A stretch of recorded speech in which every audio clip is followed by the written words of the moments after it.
تقوا څه ته ویل شي تقوا په لغت کې ځان ساتلو ته ویل شي په لغت کې ځان ساتلو ته تقوا ویل شي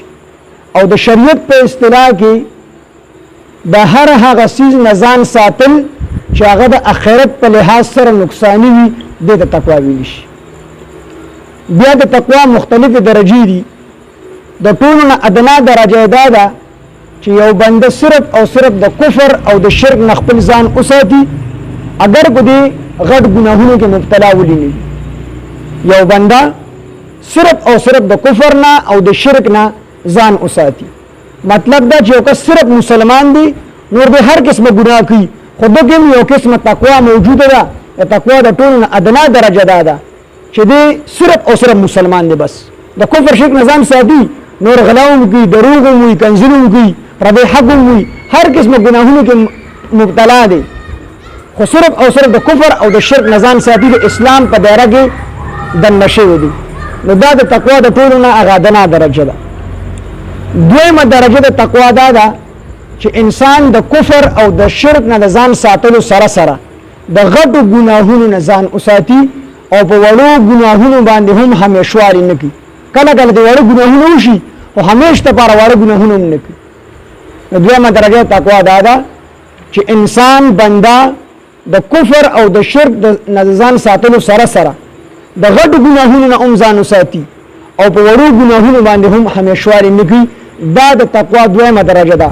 او چې کله قران مجید کې تقوا لفظ ذکر شي نو عموما ته عام تورته د تقوا د دویمه درجه مراد وي چې انسان د کفر او د شرک نه ځان ساتلو سره سره د غټو ګناهونو نه هم ځان ساتي او په وړو ګناهونو باندې هم همیشواري نه کوي نو قران کې چې کله تقوا لفظ ذکر شي نو عام تورته دا معنی مراد دا دویمه درجه تقوا ته مراد ابي بن كعب رضی الله عنه نه حضرت عمر رضی الله عنه تاسو کو چې حضرت دا تقوا څه ته ویل شي تقوا څه شي دی نو ابي بن كعب رضی الله عنه ورته فرمایل امیر المؤمنین تجر ته په دې لار باندې تلی چې هغه د غلو او د جاخونو لار وي غیر چاپیره د جاخونو وي او په منځ کې یو نری لار وتی په دې لار چرته تلی هغه ورته او نو ته چې په دغه نری لار باندې زی په دغه لار باندې یو طرف ته بل طرف ته غنی چې کوم ډیر اسوري شي نو په دغه لار باندې ستاسو ته څه طریقه وي امیر المؤمنین حضرت عمر رضی الله عنه فرمایل چې زګر په دې لار باندې زما نو خپل جامع راون غاړم او ډیر په احتیاط باندې قدم دم چې اسنه غن را پورې ولګي او جامع را لسورې نه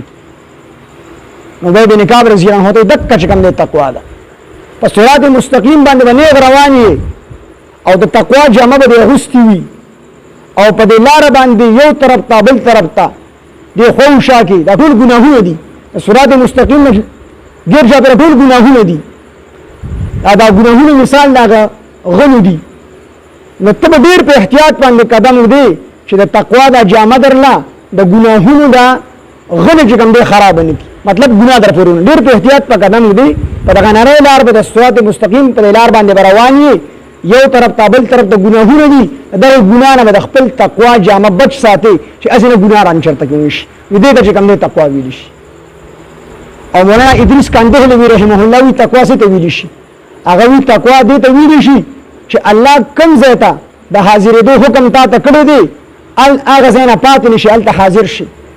او چې کم زینا الله من کړی ال حاضر نشي دې تقوا ویل شي مطلب چې الله د کم څه حکم کړی هغه کوا چې د کم نه من کړی راغې نه منشه دې تقوا ویل شي دا دوه درجه شو یو هغه درجه چې انسان صرف او صرف مسلمان دی نور هر قسم ګناه کې موجود دی د کفر او د شرک نظام سادي د اسلام په دایره کې داخل دي نور هر قسم ګناه کې مبتلا دي د تقوا او ادنا درجه ده دویمه درجه دا شو چې انسان د کفر او د شرک نه ځان ساتلو سره سره د غټو ګناهونو نه ځان ساتي او د وړو ګناهونو باندې هم همیشواري نه کیدا دویمه درجه شو دریمه درجه د تقوا ټولنه اعلی درجه ده چې انسان خپل زړه د هغه سيزونو نه هم محفوظ وساتي چې انسان خپل زړه د هغه سيزونو هم محفوظ وساتي کوم سيزونه چې انسان زړه الله نه غافل کوي اگر چې هغه سيزونه جایز وي لکه حلال مال کو انسان ډیر زیات وګټي لیکن څه ګناه نشته دی خدای انسان تقوادار خلک دا احتیاط کوي چې ډیر مال نه ځانو ساتي ځکه دا ډېر مال بعضې وخت د انسان دپاره د الله نه د غافله کېدو سبب وګرځي. نو انسان خپل زړه د هر هغه څیز نه محفوظ ساتي چې هغه څیز انسان د الله نه غافله کوي. دا د تقوا درېیمه درجه.